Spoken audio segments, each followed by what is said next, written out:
మీకు ఇచ్చిందే మొన్న ఇచ్చిందే. సాక్షి ఉన్నాడు ఇక్కడ, సాక్షి రాలేదా? ఆయనే రిపోర్టరా? కేసు రాలేదా? సాక్షి ఎవరు లేడా? అరే ఆయనకి ఇద్దాం అనుకున్నానే కాగితం. ఇదన్నా చూడరా భయ్, కళ్ళు తెరువు అని అర్థం అనుకున్నా. ఇప్పుడు మీరు చూడండి, బాబు గారి డావోస్కి దాదాపు 1997 నుంచి వెళ్తున్నారమ్మా. డావోస్కి వెళ్ళినప్పుడు ఎప్పుడు ఒప్పందాలు చేసుకోం. డావోస్ సెర్చ్ ఇస్తాం, ఇంట్రెస్ట్ ఎవరికి ఎలా ఉందో డిస్కస్ చేసి మళ్ళీ తిరిగి వచ్చిన తర్వాత ఒప్పందాలు చేసుకుంటాం. ఇప్పుడు దీంట్లో మీరు చూస్తే విచిత్రం, ఆర్సిలర్ మిత్తల్ది దీంట్లో ఒప్పందం లేదు పైన. అసలు ఆర్సిలర్ మిత్తల్ది 1,35,000 కోట్ల రూపాయలు పెట్టుబడి అనేది ఉంది, కానీ ఆర్సిలర్ మిత్తల్ది ఒప్పందం లేదు. ఎంఓయూ లేదు, మాకు ఎంఓయూ లేదు. ఆర్సిలర్ మిత్తల్తో మాకు ఎలాంటి ఎంఓయూ లేదు. ఎందుకంటే వాళ్ళు అన్నారు ఎంఓయూ ఎందుకు సార్, డైరెక్ట్ వర్క్కి వెళ్దాం అన్నారు. వాడు మమ్మల్ని తప్పడతారా? ఇప్పుడు వాళ్ళకి మన మెటీరియల్ టైప్ చేసాం ఎన్ఎండిసి నుంచి, ఎన్వైరన్మెంటల్ క్లియరెన్సెస్ మేము కోఆర్డినేట్ చేస్తాం. వాళ్ళు భూమి ఎత్తికి కూడా భూమి కేటాయింపులు కూడా పూర్తి చేస్తాం. 6-7 నెలల్లో పనులు ప్రారంభించాల లక్ష్యంతో మేము పనిచేస్తున్నాం. ఎన్నికలకి వెళ్ళే లోపల ఫస్ట్ ప్రొడక్షన్ అవ్వాలనేది మేము చేస్తున్నాం. అది కూడా మమ్మల్ని తప్పడతారా? ప్రధానంగా ఏదైతే ఈ బల్క్ ప్రాజెక్ట్ తీసుకోండి, గ్రీన్ హైడ్రోజన్ ప్రాజెక్ట్ తీసుకోండి, అవును, ఇవన్నీ మంత్రిగా నేనున్నప్పుడు సంతకం పెట్టాను. ఇది టీడీపీ ఎందుకు క్రెడిట్ తీసుకుంటుందంటూ కూడా మాట్లాడుతున్నారు. ఏం సంతకం పెట్టాడు స్వామి? మంత్రిగా మళ్ళీ కంపెనీలు ఎందుకు రాలేదని అడుగుతున్నాను నేను. ఎందుకు మీరు శంకుస్థాపన చేయలే? ఇది ఎట్టుందంటే కియా మోటార్స్ ఎవరు తీసుకొచ్చారు మీ అందరు బాగా తెలుసు. ఆనాడు కియా మోటార్స్ తీసుకొచ్చి చంద్రబాబు నాయుడు గారు అహర్నిశలు కష్టపడ్డారు. 16 నెలల్లో ప్రొడక్షన్ తీసుకొచ్చారు. వైకాపా ప్రభుత్వ అధికారంలోకి వచ్చిన తర్వాత ఒక ఈమెయిల్ సృష్టించి, గతంలో రాజశేఖర రెడ్డి గారు ఈమెయిల్ పెట్టారు, ఆ ఈమెయిల్ వల్ల కియా మోటార్స్ వచ్చిందండి. ఇంకేం చెప్పాలి స్వామి? టీసీఎస్ కూడా క్రెడిట్ తీసుకున్నారు, మీరు చూసారో లేదో. టీసీఎస్ కూడా క్రెడిట్ తీసుకోవడానికి ప్రయత్నించారు. మేము తీసుకొచ్చి నేనే చంద్ర గారితో మాట్లాడి ఆయన ఆఫీస్కి వెళ్ళాను స్వామి. ఆయనతో 45 నిమిషాలు 1-on-1 నేను మీటింగ్ పెట్టుకున్నాను. తర్వాత నా అదృష్టం ఏంటంటే చంద్ర గారు వాళ్ళు మొత్తం మేనేజ్మెంట్ ఇంపార్టెంట్ లీడర్స్ అందరినీ పిలిచి నాతో మీటింగ్ పెట్టించారు తెలుసా. అక్కడ క్లీన్ చేసాం మేము. ఇది తాజ్ హోటల్స్ కానివ్వండి, టీసీఎస్ కానివ్వండి, రెన్యూవబుల్ ఎనర్జీ కానివ్వండి, అన్నీ. ఇప్పుడు మీరందరూ ఒకటి గుర్తుపెట్టుకోవాలి. మీరందరూ ఒక ప్రశ్న అడిగారు, మహారాష్ట్రకి ఇంత పెట్టుబడి వెళ్తుంది దానికి కారణం ఏంటో తెలుసా? Consistency in government. అంటే ఒకే ప్రభుత్వం మళ్ళీ వచ్చేగల ఏమవుతుందంటే అక్కడున్న పెట్టుబడులు పెట్టే వాళ్ళకి కాన్ఫిడెన్స్. డావోస్లో ఒక పారిశ్రామికవేత్త నేను కలిసాను, మన ఆంధ్ర రాష్ట్రంలో పెట్టుబడి పెట్టాడని.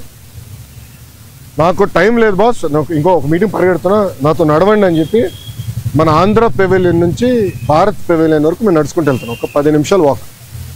ఆయన అన్నాడు, నేను జగన్మోహన్ రెడ్డి గారిని ఇదే డావోస్లో కలిసానికి ప్రయత్నించా, చాలామంది అడిగా, కలవనని చెప్పాడు అన్నాడు. ఎందుకన్నా? మీరు తెలుగుదేశం పార్టీ హయాంలో పెట్టుబడులు పెట్టారు కదా అంటే, మీరు తెలుగుదేశం పార్టీ కంపెనీ, అది వరల్డ్ రినౌండ్ కంపెనీ. కనీసం వాళ్ళ సమస్యలు పరిష్కరించేదానికి గత ముఖ్యమంత్రి గారు కానీ ఇండస్ట్రీస్ మంత్రి కానీ కలవలేదు. నేను మంత్రి అయిన తర్వాత ఐటీ వాళ్ళతో మీటింగ్ పెట్టాను. వాళ్ళు కూడా చెప్పారు కదా మీటింగ్లో, ఫస్ట్ టైం గత 5 సంవత్సరాలు ఫస్ట్ టైం ఐటీ ఇండస్ట్రీతో మీటింగ్ పెట్టేది మీరు ఒక్కరే అని. ప్రజలు కూడా ఆలోచించాలి. ఈరోజు గుజరాత్లో 5వ బీజేపీ ప్రభుత్వం ఏర్పడింది గుజరాత్లో. దానివల్ల మీరు చూస్తే గుజరాత్ ఏమో స్పీడ్గా అభివృద్ధి కార్యక్రమాలు ముందరికెళ్తుంది. మహారాష్ట్ర కన్సిస్టెంట్గా మళ్ళీ ప్రభుత్వం వచ్చింది. సో కన్సిస్టెన్సీ ఉండే గల పెట్టుబడులు పెట్టేదానికి పారిశ్రామికవేత్తలు ముందరికి వస్తున్నారు, వాళ్ళు పెట్టుబడులు పెడుతున్నారు, ముందరికి వెళ్తున్నారు.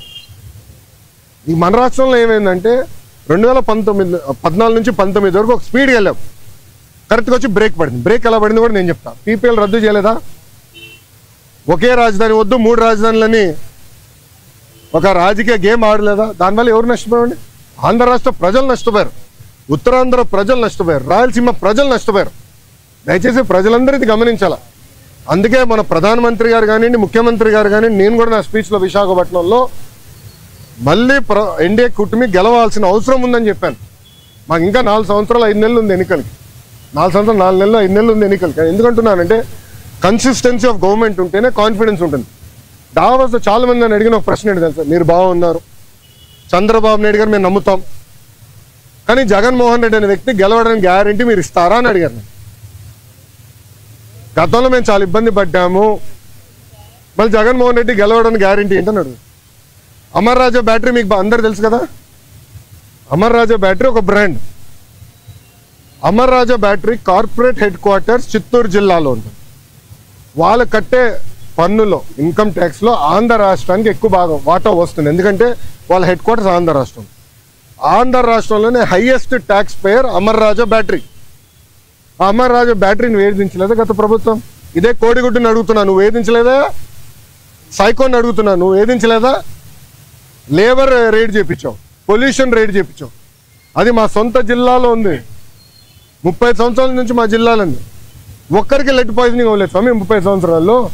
ఎందుకంటే వాళ్ళు highest ethics, highest standards maintain చేసే పని. అలాంటి కంపెనీని వెంటాడి ఏడిపిస్తే ఎవడొస్తాడండి పెట్టుబడి పెట్టేదానికి? ప్రజలు కూడా గమనించాలండి, ప్రజలు సీరియస్గా ఆలోచించాలి. ఎందుకంటే ఈరోజు ఒక్కొక్క పారిశ్రామికవేత్తను ఒప్పించేదానికి ఎంత కష్టపడాల్సి వస్తుంది మాకు. ఇప్పుడు కాగ్నిసెంట్ నేను ఎక్కడ కలిసానండి, కాగ్నిసెంట్ చైర్మన్ వాళ్ళ పెవిలియన్కి వెళ్ళి నేను కలిసాను. ఒక మంత్రిగా నాకు అవసరమా వేరే వాళ్ళ ఆఫీస్కి వెళ్ళి కలిసి? నేను ఎందుకు వెళ్ళా? మన పిల్లల కోసం నేను కమిట్మెంట్ ఇచ్చా, వాళ్ళ కోసం నేను వెళ్ళాలని పెవిలియన్కి వెళ్ళా. త్వరలోనే మంచి న్యూస్ కూడా వస్తుంది, ఉత్తరాంధ్ర విశాఖపట్నంకి వస్తుంది న్యూస్. స్వామి ఏంటండి డావోస్లో కాదండి, జ్యూరిక్లో. Okay sir. అమ్మ రోజా గారికి జ్యూరిక్కి దావోస్కి తేడా ఏంటో తెలియదు. నన్ను ఏం చేయమంటారు స్వామి? పాపం ఆమెకు తెలీదు, దాంతో అవగాహన లేనట్టుంది. కొంచెం వాస్తవాలు ఏంటి, జ్యూరిక్లో మేము దిగిన రోజు తెలుగు వాళ్ళందరూ బాబు గారిని కలవాలంటే మండే ఆఫ్టర్నూన్ 700 మందితో, ఎందుకంటే అక్కడ అందరూ బాగా కష్టపడతారు ఉద్యోగాలకు వెళ్ళే వ్యక్తులు. మండే ఆఫ్టర్నూన్ 700 మందితో మీటింగ్ పెట్టుకున్నాం. అక్కడ ఒక అతను నాకు ఎత్తాడు, చూపించాడు పేపర్, అన్న రెడ్ బుక్ గురించి మాట్లాడు అని చెప్పాడు. అతనికి సమాధానం చెప్తూ నేను మాట్లాడా, డావోస్ నేను మాట్లాడా. రెండోది మళ్ళీ చెప్తున్నా, రెడ్ బుక్ గురించి ఎందుకు వాళ్ళు భయపడుతున్నారు? రెడ్ బుక్లో విశాఖపట్నంలో చెప్పా, విజయనగరంలో ముగింపు సభలో కూడా చెప్పా. రెడ్ బుక్లో నేనేం చెప్పా, ఏ అధికారులు నాయకులు చట్టాన్ని ఉల్లంఘించి ప్రజల్ని, తెలుగుదేశం పార్టీ కార్యకర్తలు ఇబ్బంది పెట్టారో వాళ్ళని నేను వదిలిపెట్టను అన్నా. ఎందుకు భయపడుతున్నారు స్వామి? చట్టాలు ఉల్లంఘించే వాళ్ళు అన్నాను కదా, ఎందుకు భయపడుతున్నారు? చట్టాలు ఉల్లంఘించలేకపోతే ఆగి ఇంట్లో పడుకోండి అంటే ఆమె భయపడుతుంది, చట్టం ఉల్లంఘించింది కానీ. విజయసాయిరెడ్డి రాజకీయ సన్యాసం, మీరు రెడ్ బుక్ భయపడి అనుకోవచ్చు కదా? అది ఆయన నడితే బాగుంటుంది కదా సార్, నాకేం తెలుసు. నేను చట్టాన్ని ఉల్లంఘించే వాళ్ళని ఇబ్బంది పెడతాను నేను.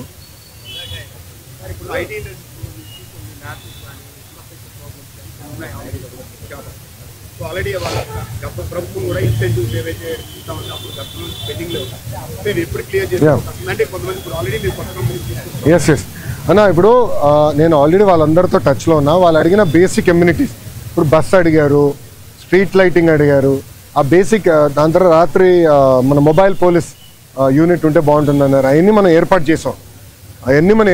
ఇన్సెంటివ్స్ విషయంలో కూడా నేను కేశవంతో మాట్లాడి త్వరలోనే అది రిలీజ్ చేస్తాను, అది సందేహం లేదు.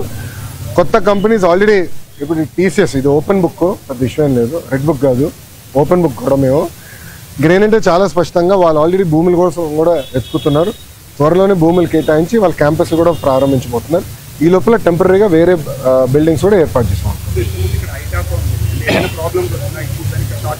ఎస్, ఐటాప్ ఉంది ఇంకా. ఐటాప్ ఇస్ స్టిల్ కంటిన్యూయింగ్. వాళ్ళు డైరెక్ట్గా నాతో టచ్లో ఉన్నారు, they are directly in touch. అవసరం లేదండి, వాట్సాప్ మెసేజ్. చాలా మంది నాకు జస్ట్ ఒక మెసేజ్ పెడితే నేను పరిగెడుతున్నా, నాకు ఎలాంటి డౌట్ లేదు.